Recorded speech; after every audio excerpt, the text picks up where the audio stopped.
নমস্কার, প্রথমেই দেখে নেব আজকের সংবাদ শিরোনাম। আরও জল ছাড়ল ডিভিসি, বাঁকুড়ায় মাটির বাড়ি চাপা পড়ে মৃত্যু, বন্যার আশঙ্কা একাধিক জেলায়। স্টেজে নয়, প্রধানমন্ত্রীর সভায় দর্শকের আসনেই জায়গা দিলীপ ঘোষের। মুখ্যমন্ত্রীর ক্ষোভেও টলল না ডিভিসি, বরং আরও বাড়ল জল ছাড়া, দক্ষিণবঙ্গে বন্যার আশঙ্কা। বাংলাদেশে ভাঙা হচ্ছে সত্যজিৎ রায়ের বাড়ি, বিতর্কের মাঝেই কি জানালো ইউনূস সরকার। রাজ্যে জাগছে বিরোধীরা, ফের মমতার মুখে রাম বামের প্রসঙ্গ। ব্যাকফুটে মমতা, রাজ্যের ঘুম উড়িয়ে আজই বড় পদক্ষেপ শুভেন্দুর। 21শে জুলাইয়ের সভা নিয়ে বিরক্ত হাইকোর্ট, জনগণ কত সহ্য করবে, সিপি কি মুচলেকা দেবেন। বীরভূমে সারাদিন আটকে রাখা হলো উত্তরপ্রদেশের বাসিন্দাদের, করা হলো 2 লক্ষ টাকার জরিমানা। 42 লক্ষের ব্যবধান ঘুচিয়ে নায়ক হয়ে উঠতে পারবেন শ্রমিক। বাংলা বললেই বলছে রোহিঙ্গা, মায়ানমারের লোক বাংলা জানবে কি করে, সরব মুখ্যমন্ত্রী। বাঙালি হয়রানি গুরুগ্রামেও, বিপাকে মালদহ মুর্শিদাবাদের নির্মাণ শ্রমিকরা। পাকিস্তানকে কাঁদিয়ে দেওয়া ক্ষেপণাস্ত্র, আকাশ এবার আরো শক্তিশালী, লাদাখে গুড়িয়ে দিল জোড়া টার্গেট। তৃণমূলের অপশাসনে ভুগছে বাংলা, বিজেপি ভরসা, দুর্গাপুরে জনসভার আগে বার্তা মোদির। প্রিয় দর্শক, এবার আসছি বিস্তারিত খবরে।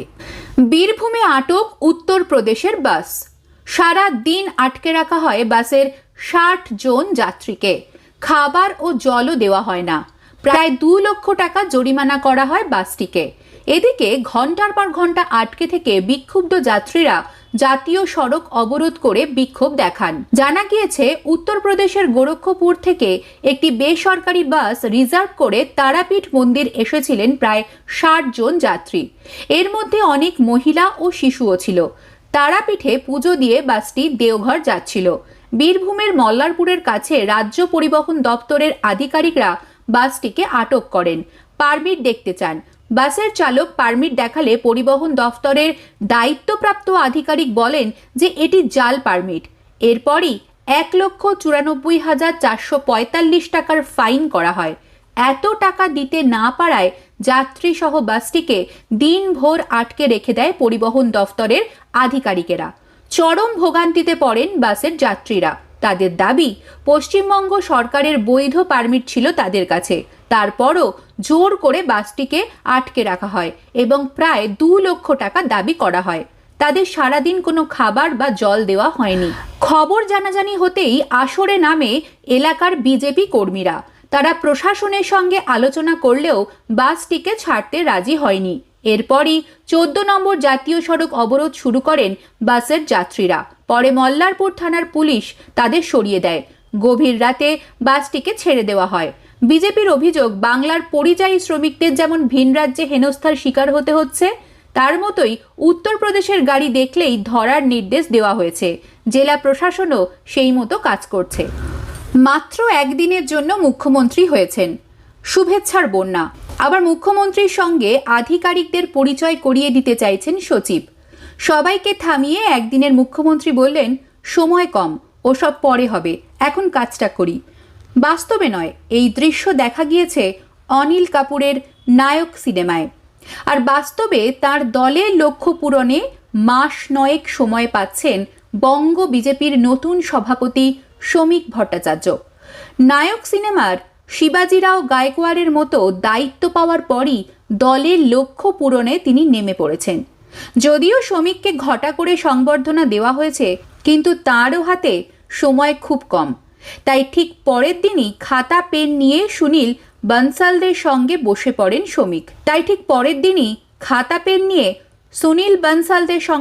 পড়েন শ্রমিক। শুরু হয় অঙ্ক কষা। রাজ্যে কতটা জমি রয়েছে বিজেপির, 24-এর লোকসভা ভোটের নিরিখে তৃণমূলের সঙ্গে ভোটের যে পার্থক্য রয়েছে সেটা কিভাবে মিটবে। 21-এর বিধানসভা নির্বাচনে রাজ্যে পরিবর্তনের স্বপ্ন দেখেছিল বঙ্গ বিজেপি। কিন্তু ৭৭-এ গিয়ে আটকে যায়। ২৪-এর লোকসভা নির্বাচনে বাংলায় ১২টি আসন পেয়েছে গেরুয়া শিবির, তৃণমূল জিতেছে ২৯টি আসন। লোকসভার প্রাপ্ত ভোটের নিরিখে তৃণমূলের সঙ্গে বিজেপির ভোটের ব্যবধান ৪২ লাখ। ২৪-এর লোকসভা নির্বাচনে তৃণমূল ভোট পেয়েছে ২,৭৫,০০,০০০ সামান্য বেশি, আর বিজেপির ঝুলিতে ২,৩৩,০০,০০০ সামান্য বেশি ভোট। লোকসভা নির্বাচনে দুই দলের প্রাপ্ত ভোটের পার্থক্য ৪২ লক্ষের মতো। বঙ্গ বিজেপি নেতৃত্ব রাজ্যে পালা বদলের স্বপ্ন দেখলেও এই ফারাক কিভাবে মিটবে তা নিয়ে প্রশ্ন উঠেছে। কিভাবে এই ফারাক মেটানো সম্ভব, কতটা ফারাক মেটানো যাবে তা নিয়ে অঙ্ক কষতে শুরু করেছে বিজেপি। বিজেপি বলছে ২০২৪ লোকসভা নির্বাচনের হিসেবে ৯২টি বিধানসভা আসনে এগিয়ে রয়েছে তারা। ১০৮টা আসন অল্প ব্যবধানে হেরেছে, সেটা বড়জোর ৫,০০০ ভোটের ব্যবধান। অর্থাৎ এগিয়ে থাকা আসন এবং অল্প ব্যবধানে হেরে যাওয়া আসনগুলির উপর পাখির চোখ করে এগোতে চাইছেন শ্রমিক শুভেন্দুরা। তবে ২০১৯ সালের লোকসভা নির্বাচন, ২১-এর বিধানসভা নির্বাচন এবং ২৪-এর লোকসভা নির্বাচনে যদি বিধানসভা কেন্দ্রগুলোর দিকে তাকানো যায় তাহলে দেখা যাবে ২০২১ সালের তুলনায় ২৪-এর লোকসভা নির্বাচনে বিজেপি ভালো ফল করেছে। নির্বাচন কমিশনের তথ্য অনুযায়ী ২০১৯ সালের লোকসভা নির্বাচনের ফল অনুযায়ী বিজেপি ১২১টি বিধানসভা আসনে এগিয়েছিল, কিন্তু ২০২১ বিধানসভায় ৭৭টি আসনে জয়লাভ করে। অর্থাৎ তুলনামূলকভাবে খারাপ ফলই বলা যেতে পারে, কারণ লোকসভার এগিয়ে থাকা আসনের উপর ভিত্তি করেই ২০২১-এর রণনীতি ঠিক করেছিল বিজেপি। তবে উল্টো দিকে এটাও দেখার, বিধানসভা নির্বাচনে ৩ থেকে ৭৭টা আসন পায় গেরুয়া শিবির। ২০২৪ সালের লোকসভার ফল বলছে ৯০টি আসনে এগিয়ে রয়েছে বিজেপি। এখানে আরেকটি মজার ব্যাপার, তৃণমূলের আসন সংখ্যা তো কমছে, কংগ্রেস এবং বাম যথাক্রমে ১১টা ও ১টি আসন পাচ্ছে। অর্থাৎ শূন্যর সাপমুক্তি হতে পারে সিপিএমেরও। যদিও এই তথ্য নিয়ে আলোচনা করলে এখানে বলে রাখা উচিত, লোকসভা ও বিধানসভা নির্বাচন প্রেক্ষাপট সম্পূর্ণ আলাদা হয়, তাই ফলাফল যে সবসময় মিলবে এমনটাও নয়। এই রাজ্যের মুখ্যমন্ত্রী খুব ভালো মতোই বুঝতে পেরেছেন যে ২০২৬-এর নির্বাচনের বৈতরণী এত সহজে পার হওয়া সম্ভব হবে না। কারণ যেভাবে বিজেপি এই রাজ্যে বিভিন্নভাবে তৃণমূল সরকারকে চাপে রেখেছে, তাতে হিন্দুরা যদি ঐক্যবদ্ধ হয়ে ভোট দেয় তাহলে তৃণমূলের আর ক্ষমতায় আসা হবে না বলেই কার্যত নিশ্চিত বিরোধীরা। আর সেই জায়গায় দাঁড়িয়ে বিজেপি অভিযোগ করে যে বামেদের সঙ্গে তৃণমূলের একটা সেটিং রয়েছে, কারণ এই বামেরা ভোটের সময় বিজেপির বিরুদ্ধে ভোট দেওয়ার কথা বললেও নো ভোট টু মমতা কেন বলে না, এই প্রশ্ন মাঝে মধ্যেই বিজেপির পক্ষ থেকে তোলা হয়। আর সেই জায়গায় দাঁড়িয়ে এবার বিরোধীরা সকলেই ঐক্যবদ্ধ হয়ে তৃণমূলের বিরুদ্ধে চক্রান্ত করছে বলে পাল্টা দাবি করলেন রাজ্যের মুখ্যমন্ত্রী মমতা বন্দ্যোপাধ্যায়। গতকাল বিভিন্ন রাজ্যে বাঙালিদের ওপর নিপীড়নের প্রতিবাদে কলকাতায় একটি মিছিল করেন তৃণমূল নেত্রী তথা রাজ্যের মুখ্যমন্ত্রী মমতা বন্দ্যোপাধ্যায়। আর সেখানেই বক্তব্য রাখতে গিয়ে তিনি সিপিএম এবং বিজেপিকে এক আসনে বসিয়ে কটাক্ষ করেন। মুখ্যমন্ত্রী বোঝানোর চেষ্টা করেন যে এরা সবাই একত্রিত হয়ে তৃণমূলের বিরুদ্ধে চক্রান্ত করছে। মমতা বন্দ্যোপাধ্যায় বলেন, আর একটা দল রয়েছে সিপিএম, লজ্জাও নেই, শূন্যে গেছে, এখন মহাশূন্য হবে। রাম বাম ভোট জোট বেঁধেছে, স্বপ্ন দেখছে যে এই সমস্ত অত্যাচার করে ভোটার লিস্টে কারচুপি করে আবার কেশপুর, গড়বেতা, ছোট আংড়িয়া করবে। বিজেপির সঙ্গে হাত মিলিয়ে জগাই মাধাই গদাই হয়েছে সব ভাই ভাই, এদের চিহ্নিত করুন। আর মুখ্যমন্ত্রীর এই বক্তব্য শুনে পাল্টা কটাক্ষ করছে গোটা বিরোধী শিবির। তাদের বক্তব্য, এই রাজ্যের মুখ্যমন্ত্রী এখন ভয় পেয়েছেন, তিনি বুঝতে পারছেন যে ২৬-এ তার আর ক্ষমতায় আসা হচ্ছে না, কারণ এতদিন যে দলের সঙ্গে তৃণমূলের সেটিং থাক না কেন, সকলের মনেই একটা বিষয় স্পষ্ট হয়ে গিয়েছে যে তৃণমূলকে এই রাজ্য থেকে না তাড়ালে কেউ ঠিকমতো নিজেদের গণতান্ত্রিক পরিসরে রাজনীতি করতে পারবে না। তাই সকল রাজনৈতিক দলগুলোই এখন তৃণমূলকে ক্ষমতাচ্যুত করার লক্ষ্য নিয়ে ২৬-এর নির্বাচনে লড়াই দিতে চাইছে। আর যদি ঠিকমতো সেই লড়াই হয় তাহলে তৃণমূলের বিদায় যে এক প্রকার নিশ্চিত, তা বুঝতে পেরেই এখন সিপিএম থেকে শুরু করে বিজেপি সকলকেই অল আউট অ্যাটাকে নেমে পড়লেন রাজ্যের মুখ্যমন্ত্রী মমতা বন্দ্যোপাধ্যায় বলেই মত রাজনৈতিক পর্যবেক্ষকদের। ২৬-এর বিধানসভা নির্বাচনের আগে ক্রমশ বাংলার রাজনৈতিক উত্তাপ বাড়তে শুরু করেছে। বিরোধী থেকে শুরু করে শাসক একে অপরের বিরুদ্ধে আনছে একের পর এক অভিযোগ। আর সেই জায়গায় দাঁড়িয়ে ভুয়ো ভোটার নিয়ে যখন রাজ্য রাজনীতি সরগরম, যখন তৃণমূলের পক্ষ থেকে বিজেপির বিরুদ্ধে অভিযোগ করা হচ্ছে, ঠিক তখন পাল্টা বিজেপি তৃণমূলের বিরুদ্ধে অবৈধ বাংলাদেশিদের ভোটার তালিকায় জায়গা করে দেওয়ার অভিযোগ তুলছেন। আর সেই বিষয়কে সামনে রেখেই আজ রাজ্যের চাপ বাড়িয়ে বড় পদক্ষেপ নিতে চলেছে বিরোধী দলনেতা শুভেন্দু অধিকারী। জানা গিয়েছে মমতা বন্দ্যোপাধ্যায় এবং তার দল তৃণমূল কংগ্রেসকে আজ বড়সড় ধাক্কা দিতে চলেছেন রাজ্যের বিরোধী দলনেতা শুভেন্দু অধিকারী। কিন্তু কি এমন পদক্ষেপ নিতে চলেছেন তিনি? যতদূর খবর পাওয়া যাচ্ছে যে ভোটার তালিকা থেকে বাংলাদেশি রোহিঙ্গাদের বাদ দেওয়ার দাবিকে সামনে রেখেই আজ নির্বাচন কমিশনে যাবেন রাজ্যের বিরোধী দলনেতা। আর সেখানে গিয়েই অবৈধ বাংলাদেশিদের যেভাবে এই রাজ্যের ভোটার তালিকায় জায়গা দেওয়া হয়েছে তাদের নাম যাতে অবিলম্বে সেখান থেকে বাদ দেওয়া হয় তার দাবি জানাবেন তিনি। বলা বাহুল্য, এর আগেও শুভেন্দু অধিকারী নির্বাচন কমিশনে গিয়ে এইরকম একাধিক অভিযোগ করেছেন, যার ফলে চাপে পড়ে গিয়েছিল শাসক দল। এমনকি নির্বাচন কমিশনের বেশ কিছু পদক্ষেপের ফলে তৃণমূল নেতৃত্বের গাত্রদাহ হতে শুরু করেছিল বলেও কটাক্ষ করেছিল বিজেপি। আর সেই জায়গায় দাঁড়িয়ে আজ শুভেন্দু অধিকারীর এই পদক্ষেপ অত্যন্ত তাৎপর্যমূলক বলেই মনে করছে এক অংশ। ইতিমধ্যেই গোটা বিষয়ে তৃণমূলের বিরুদ্ধে সোচ্চার হয়েছে বিজেপি। তাদের দাবি সঠিক পদক্ষেপ নিতে চলেছেন রাজ্যের বিরোধী দলনেতা শুভেন্দু অধিকারী।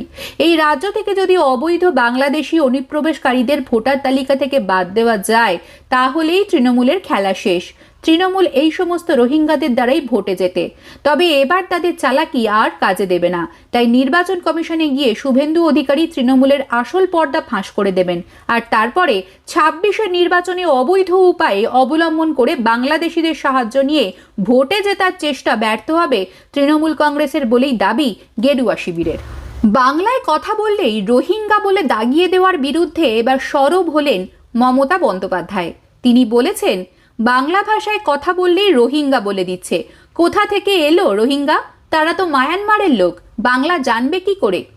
বিজেপির শাসিত বিভিন্ন রাজ্যে বাঙালিদের হেনস্থা ও বাংলা ভাষায় কথা বললে অসমে বিদেশি চিহ্নিত করার যে ফতোয়া জারি করেছিলেন সে রাজ্যের মুখ্যমন্ত্রী, তার বিরুদ্ধে ইতিমধ্যেই পথে নেমেছেন মমতা।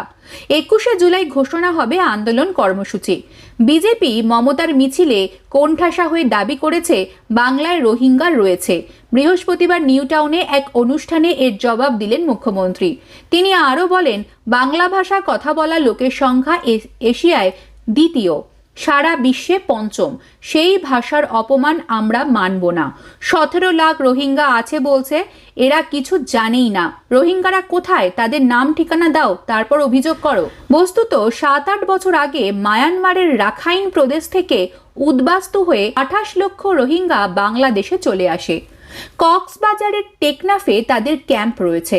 তাদের ভাষা, চেহারা কোনোটাই বাঙালিদের মতো নয়, কিন্তু প্রচার করা হয় রোহিঙ্গারা বাংলাদেশে ছড়িয়ে পড়েছে, ভারতেও ঢুকেছে।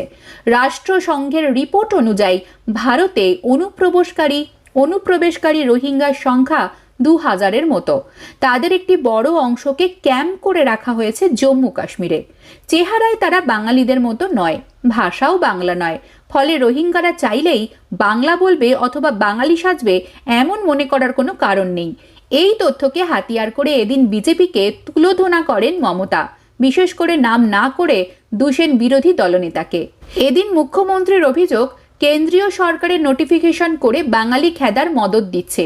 তিনি আরও বলেন, এখন নয়, 1971 সালের পর যারা উদ্বাস্তু হয়ে বাংলাদেশ থেকে এসেছিল তারা এখন ভারতের নাগরিক। বলছে 17 লক্ষ নাম কেটে দেবে। তুমি কে হে হরিদাস পাল? যারা ভোট দিয়েছে তারা সবাই ইন্ডিয়ান সিটিজেন। জাত ধর্ম দেখার সরকার নেই, তারা ভারতীয়। বাংলায় কথা বললেই সে বাংলাদেশি নয়। প্রসঙ্গক্রমে মমতা এও উল্লেখ করেন, বর্তমান সময়ে বাংলাদেশের পালাবদলের জেরে শেখ হাসিনা সহ বেশ কিছু নেতা, আওয়ামী লীগের নেতা কলকাতায় আশ্রয় নিয়েছেন। মমতা কারো নাম বা দলের উল্লেখ না করলেও একথা বলেন, এখন তো রাজনৈতিক কারণে অনেকে এসে এখানে রয়েছে, বৈদেশিক ব্যাপার রয়েছে, আমরা কি তা নিয়ে কিছু বলতে গিয়েছি? এদিন মমতা স্পষ্ট করে দিয়েছেন, বাংলার বাসিন্দা যারা তাদের নাম তিনি কোনোভাবেই কাটতে দেবেন না। তার সাফ কথা, যারা বাংলায় বাস করে, বাংলার নাগরিক, কেন তুমি তার নাম কাটবে? সে কোন কাস্ট, কোন ক্রিড, কোন রিলিজিয়ন, কোন স্টেট তোমার দেখার দরকার নেই। They are very much voters of Bengal. মানুষের মধ্যে মনুষ্যত্বই সব, সে কথাই স্মরণ করিয়ে মমতা বলেন, আমি মানুষে মানুষে ভেদাভেদ করি না। মানুষের সবচেয়ে বড় পরিচয় তার পদবী নয়, ধর্ম নয়, তার মনুষ্যত্ব। সে একটা মানবিক প্রাণ। আমি আমার পদবী লিখিই না ফাইলে, তার কারণ আমি মনে করি আমার পদবী হচ্ছে আমার মনুষ্যত্ব। মমতার আরও সংযোজন, মানবিক প্রাণ যেন দানবিক না হয়। সব মানুষেরই একটা ধর্ম থাকবে, পদবী থাকবে, একটা কাস্ট থাকবে। আমি সব ভাষাকে সম্মান করি, কিন্তু আজ একটা নোটিফিকেশন করে বলছে বাংলা ভাষায় কথা বললেই ডিপোর্টেশন করে দাও। কেন? কেন্দ্রের শাসক দল বিজেপিকে নিশানা করে মমতা বলেন, রাজনীতি করতে গেলে প্রথমে আপনার মনটাকে ঠিক করতে হবে। রাজনৈতিক লোকেরাই সরকার চালায়। যদি তারা পলিটিক্যালি সাউন্ড না হন, তারা কখনোই ভালো সরকার চালাতে পারেন না। সরকার চালাতে গেলে মগজে মরুভূমি হলে চলবে না। ভিন রাজ্যে বাংলার মানুষকে বাংলাদেশি দাগিয়ে দিয়ে আটকে রাখা প্রসঙ্গে ফের সরব হন মমতা। বলেন, যাদের নিয়ে যাওয়া হয় তাদের স্কিল মজদুর, তারা না থাকলে কাজ হবে না বলে নিয়ে যায়, দয়া করে নয়। ভিন রাজ্যে বাংলাভাষীদের হয়রানির ঘটনা যেন কিছুতেই থামছে না। নতুন করে সামনে এসেছে হরিয়ানার গুরুগ্রামের 28 নম্বর সেক্টরের বাংলাভাষীদের উপরে নির্যাতনের অভিযোগ। ওই এলাকায় কোচবিহারের শীতলকুচির বহু পরিবার বসবাস করে। রয়েছে মালদহ, মুর্শিদাবাদের নির্মাণ শ্রমিকরা। অনেক মহিলা বিভিন্ন বাড়িতে আবাসনে রাঁধুনির কাজ করেন। কেউ দিনমজুর, কেউ বা বিভিন্ন বেসরকারি সংস্থায় কাজ করে দিন যাপন করেন। অনেকেই বেশ কয়েক বছর ধরে রয়েছেন, কিন্তু এবার তাদের রীতিমতো পুলিশি জেরার মুখে পড়তে হচ্ছে বলে অভিযোগ। ওড়িশা, দিল্লিতে বেশ কিছুদিন আটক থাকার পর যারা ফিরেছেন তাদের আতঙ্ক এখনো কাটছে না। দাবি, কাউকে মারধর করা হয়েছে পুলিশ লকআপে, কাউকে খেতে দেওয়া হয়নি। মহারাষ্ট্র থেকে ফেরা হরিহরপাড়ার লোকজনের চোখে মুখেও এখনো আতঙ্কের ছাপ। তারা আর সেখানে কাজে ফিরতে চান না বলেই জানা যাচ্ছে। অভিযোগ, ওড়িশায় আটক করে রাখা হয়েছিল পুরুলিয়ার রঘুনাথপুর এক ব্লকের বেরো পঞ্চায়েতের রাইডি গ্রামের 6 শ্রমিককে। বাংলাদেশি রোহিঙ্গা বলে অভিযুক্ত করে আটকে রাখা হয় তাদের। শেষ পর্যন্ত ছাড়া পেয়ে তারা বাড়ি ফিরেছেন। তাদেরও পুলিশ থানায় না নিয়ে গিয়ে স্থানীয় একটি ক্লাবে আটকে নির্যাতন করে বলে অভিযোগ। এদিকে গুরুগ্রামের ঘটনায় উদ্বেগে শীতলকুচির শ্রমিকদের পরিবারগুলি। সেখানে যার মাধ্যমে কাজে গিয়েছেন গোলেনা ওহাটি সহ সীমান্ত সংলগ্ন এলাকার বাসিন্দারা, পুলিশ তাকে একাধিকবার ডেকে পাঠিয়েছে। নির্দেশ দিয়েছে যত বাসিন্দা সেখানে বাংলাভাষী রয়েছেন তাদের থানায় নিয়ে এসে ভেরিফিকেশন করাতে হবে। তবে তাতে আবার ভোটার কার্ড বা আধার কার্ড থাকলে চলবে না বলে স্পষ্ট করে দেওয়া হয়েছে। সেক্ষেত্রে রেশন কার্ড, বাড়ির পুরনো দলিলের মতো নথিপত্র চাওয়া হচ্ছে পুলিশের পক্ষ থেকে। স্বাভাবিকভাবে অসহায় সেই ব্যক্তিদের পরিবার চরম মানসিক যন্ত্রণার মধ্যে পড়েছেন। এই ধরনের বেশ কিছু পরিবারের সদস্যরা ইতিমধ্যে কোচবিহারের প্রাক্তন সাংসদ তথা উত্তরবঙ্গ রাষ্ট্রীয় পরিবহন নিগমের চেয়ারম্যান পার্থপ্রতিম রায়ের সঙ্গে যোগাযোগ করেছেন। সেই ব্যক্তিদের যাতে গুরুগ্রাম পুলিশের হয়রানি থেকে বাঁচানো যায় তার জন্য গোটা বিষয়টি দলীয় স্তরে জানানোর সঙ্গে জেলা প্রশাসনকেও জানানোর পরিকল্পনা পার্থপ্রতিম রায় নিয়েছেন। তবে তাতেও উদ্বিগ্ন পরিবারগুলি যেন আশ্বস্ত হতে পারছে না। উত্তরবঙ্গ রাষ্ট্রীয় পরিবহন নিগমের চেয়ারম্যান পার্থপ্রতিম রায় জানাচ্ছেন, কোচবিহার জেলার শীতলকুচি ব্লকের বেশ কিছু মানুষ দীর্ঘদিন ধরে দিল্লির অদূরে হরিয়ানার গুরুগ্রামে শ্রমিকের কাজ করেন। তাদের মধ্যে একজন আমায় ফোন করে জানিয়েছেন, পশ্চিমবঙ্গের মানুষ বলে বাংলাদেশি সন্দেহে তাদেরকে থানায় তলব করছে। ভোটার কার্ড, আধার কার্ড দেখানো সত্ত্বেও তাদের হয়রানি বন্ধ হচ্ছে না। পুলিশ তাদের বলছে এসব জাল। বাড়ি থেকে রেশন কার্ড না হলে পুরনো জমির কাগজ নিয়ে আসার ফরমান দিচ্ছে। তারা সকলেই উদ্বিগ্ন। আমি তাদের অনেককেই ব্যক্তিগতভাবে চিনি। তারা কেউ রাজবংশী, কেউ বা মুসলমান ভূমিপুত্র। আমি তাদের সমস্ত তথ্য নিয়ে প্রশাসনের দ্বারস্থ হব। প্রয়োজনে দলের সঙ্গে কথা বলে গুরুগ্রামে পৌঁছব। শীতলকুচির বাসিন্দা সাফিকুল মিয়া দীর্ঘদিন ধরে সেখানে বসবাস করছেন। তার অধীনে প্রায় 400 ব্যক্তি সেখান থেকে বিভিন্ন ধরনের দিনমজুরির কাজ করেন। সেই সাফিকুল ফোনে জানিয়েছেন, কয়েকদিন ধরেই পুলিশ তাকে ডেকে পাঠাচ্ছে এবং যে সমস্ত কোচবিহার, জলপাইগুড়ি, মালদা, মুর্শিদাবাদের মতো জেলা থেকে বাংলা ভাষীরা সেখানে রয়েছেন, তাদের ভোটার কার্ড, আধার কার্ড, রেশন কার্ডের মতো তথ্য জমা করতে বলছে। কিছু ক্ষেত্রে বাড়ির দলিল নিয়ে আসতে বলা হচ্ছে, ফলে ওই পরিযায়ী শ্রমিকরা উদ্বিগ্ন হয়ে রয়েছেন।